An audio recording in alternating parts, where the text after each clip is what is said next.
В одном старом доме, где половицы тихо поскрипывали от сквозняка, жили 3 котенка – Пушок, Сажик и Лапочка. Днем они были самые обычные малыши, гонялись за клубками, прыгали на подушке и мурлыкали у миски. Но стоило солнцу садиться, как они начинали бояться теней. Тени на чердаке казались им особенно страшными. Они вытягивались по стенам, шевелились, будто жили своей жизнью, и казалось, что вот-вот шагнут вперед. Однажды вечером котята собрались в кружок. «Хватит бояться», — сказал Пушок, самый пушистый, но и самый смелый. «Но они такие большие», — прошептала Лапочка. «А вдруг они нас съедят?» — добавил Сажик, дрожа усами.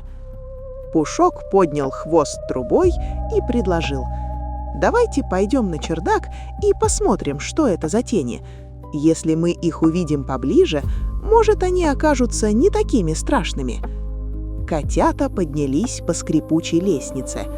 На чердаке было темно, но лунный свет пробивался через маленькое окошко.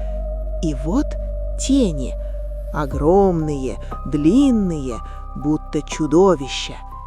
Котята прижались друг к другу, но Пушок сделал шаг вперед, и вдруг тень повторила его движение.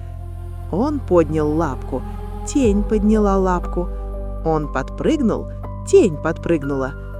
«Это же мы!» — воскликнул он. Сажик осторожно махнул хвостом, и тень тоже махнула. Лапочка покрутилась, и ее тень закружилась вместе с ней. Котята рассмеялись. Страх развеялся, как туман по утру.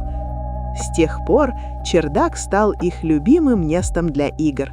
Они устраивали там танцы теней, прыгали, бегали, изображали драконов и птиц, и тени повторяли все за ними, как самые верные друзья. Котята поняли, что тени — это друзья, которые всегда рядом, когда светит солнце или лампа. Они появляются, потому что свет не может пройти сквозь них, и поэтому рисует их силуэт на земле. Это как рисунок, который делает свет. Тень не может обидеть, она просто повторяет все, что мы делаем. Если мы прыгаем, она прыгает. Если машем рукой, она машет. Она не страшная, а волшебная.